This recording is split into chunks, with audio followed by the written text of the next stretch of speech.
আর দুটি সাহিত্য সংগঠন আমরা একটু আগে দেখেছি শ্রদ্ধাঞ্জলি অর্পণ করেছেন, মৌলিক সাহিত্য সংঘ এবং হৃদবন্ধন সাহিত্য পরিষদ। তাদেরকে আমরা স্বাগত জানাচ্ছি।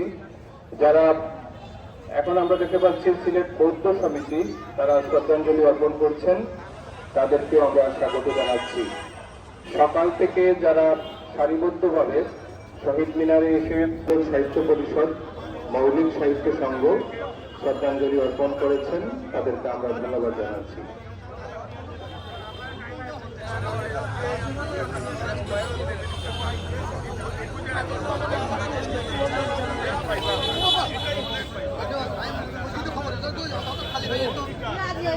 আছেন এবং অন্যান্য সদস্যরা আছেন, তাদেরকে আমরা স্বাগত জানাচ্ছি।